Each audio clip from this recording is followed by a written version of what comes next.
Okay. You know what? I'm going to be cynical here. So Liverpool using the furlough scheme because they can't pay their non-playing staff, right? Or their playing staff, I guess.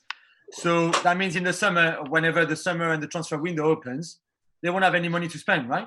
Absolutely. Maybe that's the point. Maybe they should have a transfer embargo if you're going to furlough. Exactly. So every club that decided to furlough, and good on them, because I want to believe them. I want to be naive here. So I believe that Spurs don't have enough money to pay the non-playing staff. Liverpool don't have enough money to pay the non-playing staff. Norwich the same. Newcastle the same.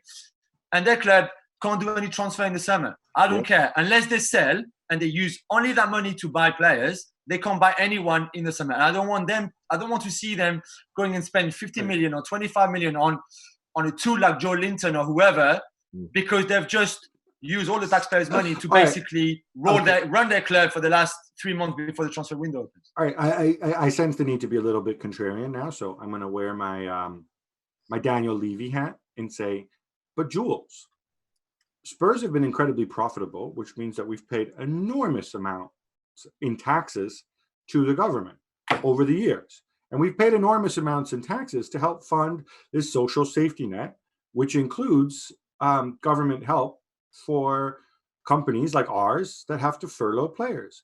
What's wrong? Or furlough non-playing staff. What's wrong with that, Jules? It's our money that we gave to the government. We're part of the government too.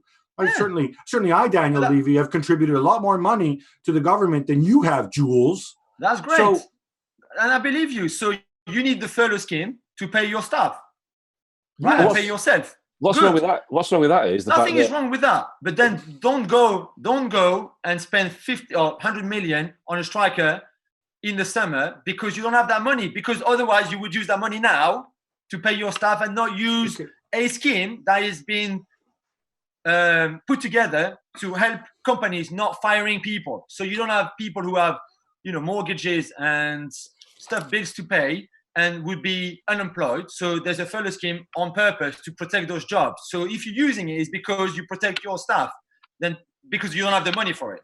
What's wrong with that as well? Jules, sorry, I'm still wearing my Daniel Levy hat, just to interject for a second. Yeah.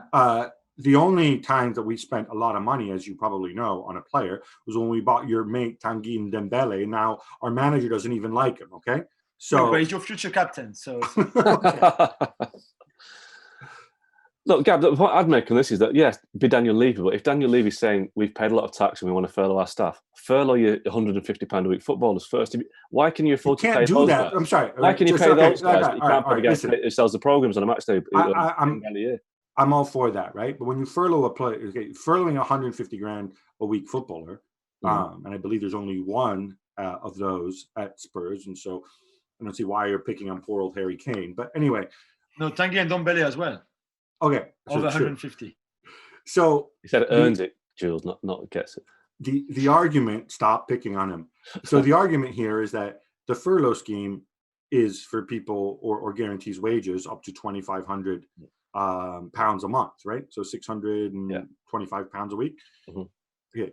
Both these guys make a lot more. So if we did this, we would be asking poor Harry Kane to take a 99.5% pay cut. I'm sure he can afford it. That will be a bit You extreme. also kind of agree that's not particularly fair, is it? No, that's quite extreme, but I'd imagine that Harry Kane... Well, that's what you suggested. I'd imagine that Harry Kane and Tanguy Ndombele have a rainy day fund that might get through the next 2 or 3 months if they earn £150,000 a week. So, let's... All that matters here is that the people who can't afford to be without money and be without, the very low-paid income can pay their mortgage. And surely Harry Kane, Tanguy Ndombele, Jordan Henderson, all these footballers that earn a lot of money, I would imagine would be happy for 2 or 3 months to make sure that their lower-paid club colleagues can pay the mortgage and pay the bills and feed the kids and just survive. I completely agree with you guys as said, and we may differ on this, but I want to see the exact numbers. I want to see. I tried to look at the club accounts. I might take another stab at it. I figured it shouldn't be that hard to subtract how much Spurs pay in wages to the first team from the total amount that they pay in wages, and then you figure out, because this is the other thing that bugs me. Nobody's put a number on this, right? The 500 non-playing staff were furloughed, right? How much of those guys as a whole make in a month? Do we know? Has anybody in the lazy, lying, fake news media tried to put a number on that to see how much it really costs? Because these are the questions I think I want to know.